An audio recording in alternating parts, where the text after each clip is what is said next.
June 16th, 2026, let's get into it. Quick shout out to today's sponsor, GridTerm. Run multiple terminal sessions side by side, perfect for Claude Code or Codex power users. Gridterm.com, link in the description. Elon Musk just bought Cursor for $60 billion in stock. Days after SpaceX's IPO made him the first trillionaire in history, he turned around and dropped $60 billion in fresh SpaceX shares on an AI coding startup that was about to close a $50 billion round from Andreessen Horowitz and NVIDIA. The whole point is to bolt Cursor onto xAI so SpaceX's AI division can stop embarrassing itself. And the market lost its mind. SpaceX's valuation briefly hit $2.6 trillion on Tuesday, blowing past Amazon and almost catching Microsoft. This is a company that lost almost $5 billion last year, but investors are buying the dream that Musk's AI play prints trillions. Cursor stockholders just became SpaceX stockholders, whether they wanted to or not. Speaking of Musk, the Justice Department just told a federal court that Grok is a national security asset. Seriously. The DOJ stepped into the NAACP's lawsuit over xAI's 57 unpermitted gas turbines in Memphis and argued that shutting them down would, quote, undermine American national economic and energy security. Why? Because according to the filing, Grok is one of 4 AI models supporting, quote, mission-critical operations, including recent military strikes in Iran. Yes, that Grok, the one that calls itself Make a Hitler when it's having a bad day. Now, apparently it's helping pick bombing targets. Sleep tight. Anthropic and the White House are at war again, and this time it's over a model called Claude Fable 5. According to The Verge, Fable is part of Anthropic's Mythos research program, and the company is openly debating whether the thing is too dangerous to release to the public.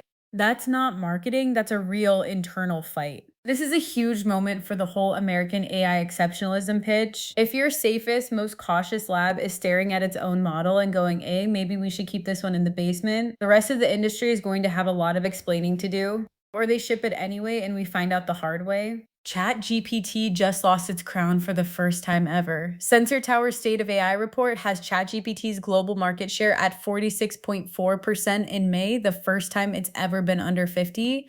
Gemini's at 27.7%, Claude's at 10.3%. The race is on. And get this, OpenAI's February deal with the Department of Defense triggered a measurable spike in uninstalls. People are leaving over values, not just features. Anthropic's Claude is closing in on ChatGPT's user retention rate. Turns out when you cozy up to the Pentagon, some of your users notice. Google shipped Android 17 today, and it's basically a Gemini delivery vehicle. Pixel Drop comes loaded with Gemini Omni for editing videos by just talking to it, Lyria 3 for generating music from text prompts, and Audio LM doing real-time speech-to-speech translation on the Pixel 10a. Oh, and Android Quick Share now talks to Apple's AirDrop on older Pixels. Apple, who's still scrambling to launch Siri AI in September. The optics are rough. Google is shoving AI down every pipe it owns while Apple's over here teasing AirPods with cameras for the year 2027. Turns out nobody actually wants to see AI on the label. 60% of US consumers say brands using the word AI in their messaging is a turnoff.